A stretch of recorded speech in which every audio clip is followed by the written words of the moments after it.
Alrighty, folks, it is 2025. Happy New Year, everybody. The first episode of 2025. And to kick off the new year, we are going to recap our prediction show from a year ago, from the things that we expected to happen in 2024. We're going to talk about all the stuff that we got right, all the stuff that we got mostly right, and all the stuff not that we got wrong, but that just hasn't happened on the same time frame that we expected. Yeah, there's nothing like doing, the first show of the new year, Jacob, and coming out and being like, here's all the blowhard stuff that we said last year that we didn't get right. And then here's the, I don't want to say I told you so's because we don't operate and I told you so's, but here are some of the things that we were like, we had a feeling this was going to happen and it came through. Some of them's kind of surprising. Some of them, I feel like you did some last-ditch efforts at the end of the year to try to get them across the line just so the numbers looked a little bit better, trying to pad the stats there, buddy. I get it, like the Chiefs in the fourth quarter, but it is what it is, right? We're here. We're back. Year right. Number 3, 4, I've lost track, 2025. Here we go. Yep, here we go. All right, so we had 7 predictions. Ironically, what a crazy number of predictions to have. So let's talk about what we got wrong, or what we thought was going to happen in 2024, but hint, is probably going to happen in 2025. So first, the DFARS 7012 proposed rule revising the DFARS 7012 clause. This would be version 3.0 of DFARS 7012. It was originally published in 2013. It was revised in 2016, which is the form of the clause that we still have to this day. DFARS 7012 revisions are on the docket for coming up for changes, and we expected that to happen in 2024, the publication of at least the proposed rule. It did not get published in 2024. Specifically, we were talking a year ago about whether the DFARS 7012 proposed rule revision would specify NIST SP 800-171 revision 2 or NIST SP 800-171 revision 3. As we found out, the CMMC rule that came out specified 171 revision 2. So I'm going to go ahead and chalk that up as a win for me. And we're going to put a big old goose egg in the Jason column. I know that, maybe we're jumping the gun a little bit, but I feel like it's pretty safe to assume that's what the situation will be. Yeah, when I sent in my budget approval from the lady from Game of Thrones to stand behind me with the bell saying shame for everything that I got wrong, it was a big, quick denial. But hey, who am I to argue with logic, right? Who am I also to think that we would modify or we would modernize the baseline or the guidance document that we use? I know that there's a little political tape that's attached to it, but who am I? Within a year, I thought we would be there. We would be kind of in the century. It's a reasonable prediction. I mean, it's not out of nowhere.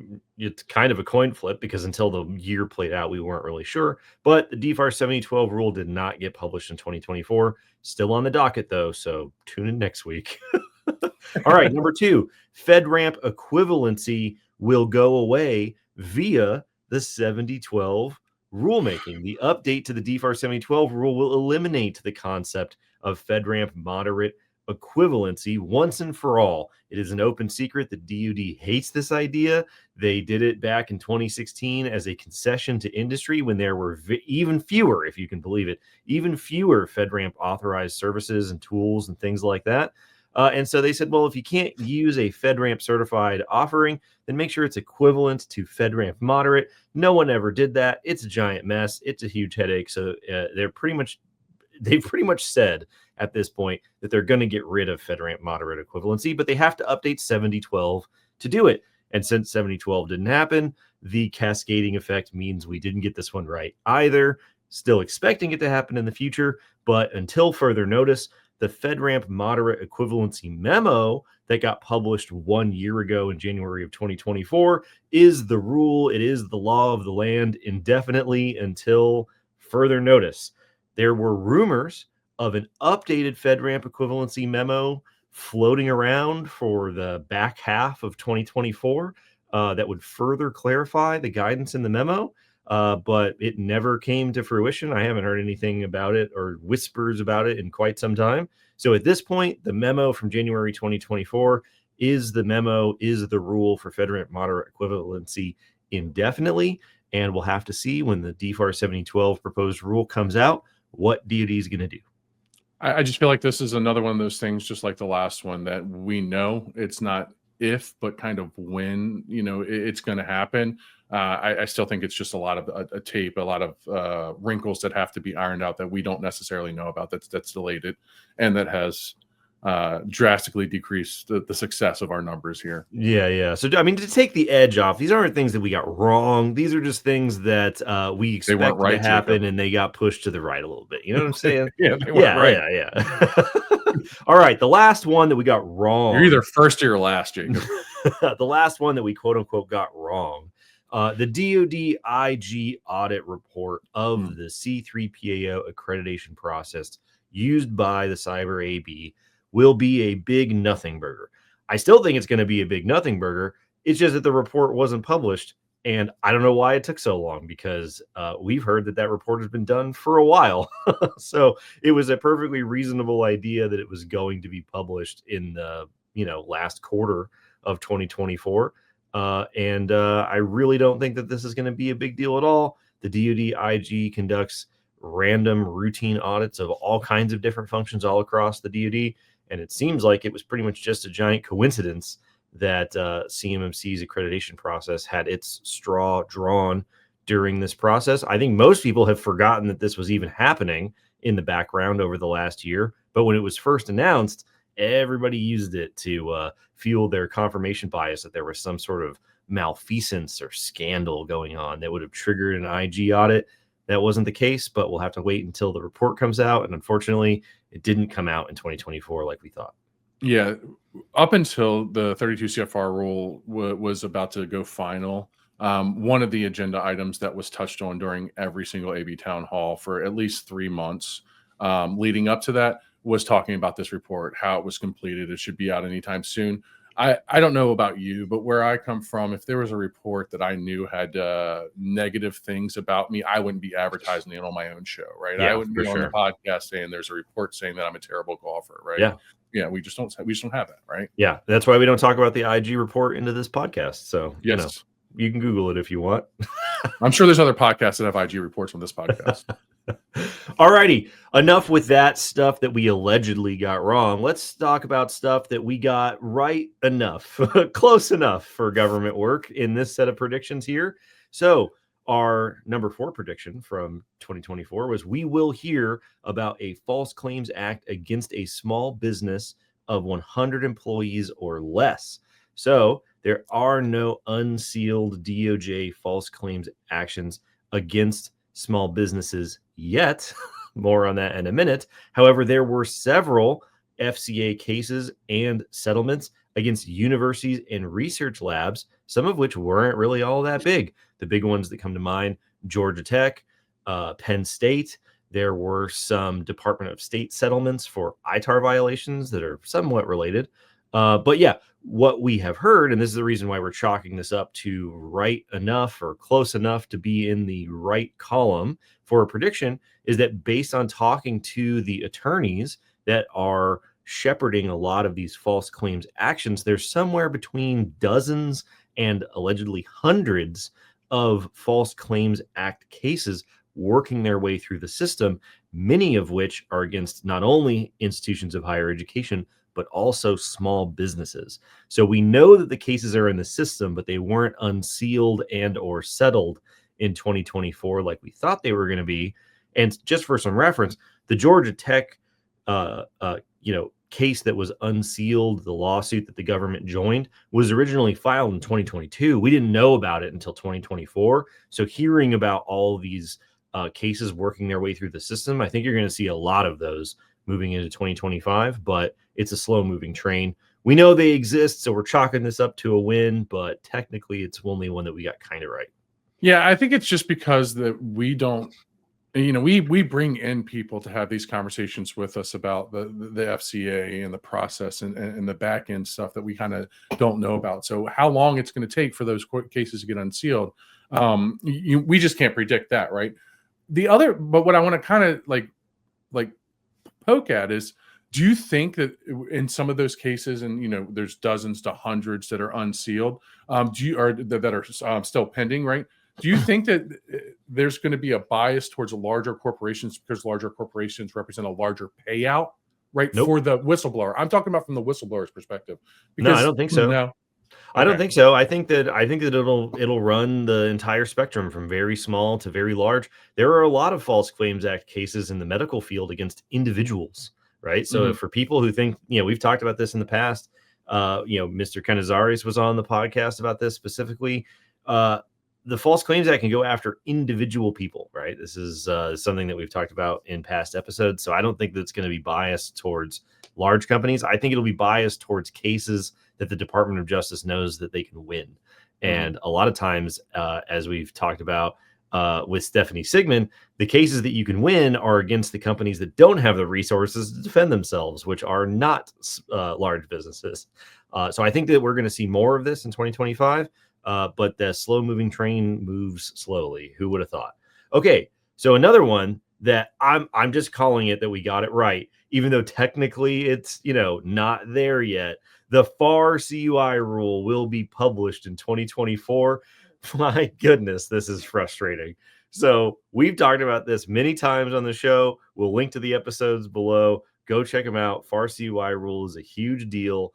It basically extends 800-171 as the minimum requirement for CUI for all federal agency supply chains and contractors, not just the DoD. We've been waiting on this thing since like 2016, and it finally started working its way through the system, and it is ready to be published. It is done with OIRA review. It has been like 45 days since OIRA has finished their review. It was so close to publication that I myself decided that I was going to take one for the team and do the one thing that is guaranteed to always get a new rule published and take PTO. So I took time off even during the holidays, and it still didn't trigger the publication of the rule. I don't know what's going on. Maybe somebody who's supposed to press the publish button took their time off or something, but it is ready to be published. It might be published by the time you're listening to this, honestly, because it's supposed to be literally any day. So we're chalking this up to right enough because it's through OIRA review. It's ready to be published. We're just waiting on the person to press the button. I wouldn't chalk this up as right enough if it weren't through OIRA review yet, but that's over the course of like 7 or 8 years waiting on this rule. We're going to go ahead and say that we won this one. First and foremost, we all appreciate your sacrifice. Like, no problem. Yep. Happy to do it. Jump on the hill and take the blunt of the attack. The next thing is that I feel like that when you were on this PTO, what you were doing is you had like a box of things to build. I'm not going to dig into your personal life too much. I know that you built some stuff and it's pretty cool. But I feel like what you did was you're like, I'm going to open this box and start building. As soon as I start building, they're going to drop that rule and I'm going to have to stop building. And in your mind, you were hoping that's what happens. Yeah. Trying to keep yourself busy. And then you finish the first box and you're like, oh, there's another box. All right, well, if I start building this one, wait, I'm done the second box and you get a third one. You're like, damn. Are they going to drop this? And then they never drop this. And then all of a sudden, now you have this Iron Paradise, right? I was building my 2,000 piece Lego Eye of Sauron set, and there were pieces scattered all over the floor, and they still did not publish it. I feel like I'm just going to have to keep building Lego sets in order for this to happen. That is also something that I am willing to do. I was wearing a GoPro in case the rule dropped and I stepped on the Legos. It was set up perfectly. They did not. About as much fun as stepping on a Lego is waiting on the FAR CUI rule. Okay, wrapping it up here. The stuff that we absolutely got right, the 50-yard bomb, the hole-in-one, the stuff that we absolutely hit out of the park. There's only 2 of them. Okay, but it's not nothing. It's a non-zero number of predictions. Number 6, NIST SP 800-172 will increase by more than 25%. They have published the initial public draft of NIST SP 800-172 on November 13th, 2024, and it has increased by more than 25%. Comments are due by January 10th of 2025, so make sure you get your comments in. We have an episode coming up in a couple weeks talking about all the details, about all the expansions, all the changes, all the proposed changes, things like that in SP 800-172. NIST talked about how they were going to publish this towards the back half of 2024, and like clockwork, NIST meets their projections. So whatever NIST is doing, they need to be put in charge of rulemaking. So congratulations, Ron and Vicky. That's That's going to be something on the agenda if I were king for a day. Yeah. So long ago, I didn't invest emotionally in the DoD process and the rulemaking process. I didn't invest in that. And the reason why I'm good right now is because I didn't do that. But I did invest emotionally in the fact that NIST is going to produce on time every time. And now this is why I'm happy. This is why we're right. I was very confident that is a hard lock. Yeah, absolutely. Hammer the over every time. on NIST being on time. Easy money for the pick'ems for the year on whether NIST is over under, whether NIST is going to hit their estimates. It is still TBD how much of the increase will be included in CMMC level 3. That's something that we'll have to see in the future with additional CMMC rulemaking. Am I right? Hey, but for now, we're going to have to look at the details of what's in 172 before we get to the decision by DoD. But we're going to talk about that in a couple weeks. Alrighty, wrapping up here. Number 7. The DoD will publish the 32 CFR final rule before the 2020 election. Hey, air horns in the back. We nailed it. We got it right. This was really the big prediction of the year, the one that I got a lot of hate for on LinkedIn. I was right. I called it. Yeah, so they published it. We had a whole show. We had a whole webinar. Check it out. All the details. We talked about how DoD was going to be highly motivated to get this rule published, along with literally everybody else in the government. There's a million rules that get published in the lead up to an election. This is a thing that has happened for decades and decades and decades. Administration after administration follows the same pattern, so predictably that there are GAO analyses that explain this process of rulemaking during election years. And back in January of 2024, we predicted that they should be done by Q1 of 2025, and we didn't think that it was going to be impossible for them to go a few months faster. If anything, now Q1 of 2025 is when we think that CMMC is going to start showing up in contracts because of the other companion rule to the 32 CFR rule. But that's going to be a prediction that we talk about next week. Yeah, listen. We said it was going to go fast. It was going to go fast. We both sat on panels at industry events. And at those industry events, we said it's going to be out by, I said, Columbus Day. And people were like, are you drunk? And I said, no, I am not. I just have a gut feeling. You're not in India. This is Florida. When we take a look back at what we predict, it's very tough that we get on this platform and we try to read the tea leaves. And I think we do a pretty good job of it. Like, you know what I mean? All BS aside, all the banter back and forth aside, like, try to do the best to keep people in the know, let them know that this is what's coming up. And to look at the numbers like this, I would say that I would be happy with this batting average. Yeah, we did pretty good. We did pretty good. I think, that's what the people really want. What's going on with rulemaking for CMMC and DoD? That was our prediction. We got it right. Everything else is icing on the cake. So just to recap, we had 7 predictions in 2024. We got most of them right. We got a couple of them exactly right. DFARS 7012 proposed rule didn't get published in 2024. We're expecting that in 2025. As a result, FedRAMP moderate equivalency didn't go away via the update to DFARS 7012, but we still expect that to happen. The DoD IG audit into the AB accreditation process wasn't published, weirdly, because everything that we've heard is that it's been done for a while, ready to go, but we still expect that to be a giant nothing burger. We're going to hear about false claims acts a lot. We're going to hear about it against small businesses. We're going to hear about it against large businesses. Cyber civil fraud initiative is a real thing. It has effects on the content of the 32 CFR CMMC rule. We heard some of these against universities. We're going to hear even more of them. The FAR CUI rule will be published. That is going to happen. It came so close to being published in 2024 that we're calling it a win. And NIST SP 100-172 has increased significantly. So make sure you get your comments in by January 10th. And the 32 CFR CMMC rule was published before the election, just like we said all along. If you don't listen to anything else that we talk about, you can at least count on our analysis and predictions of CMMC rulemaking. There will be many more of those predictions and analyses coming up in 2025. We just passed 30,000 subscribers. Thanks, everybody, for hanging out and subscribing in 2024. Tell your friends. If you haven't subscribed yet, hit like and subscribe. If you want to know about free resources to get ready for CMMC, check out the links below. We got webinars. We got free web tools. We got all kinds of stuff. CS2 Reston is coming up. You can register below. Use the discount code. And Happy New Year. See you next week, folks.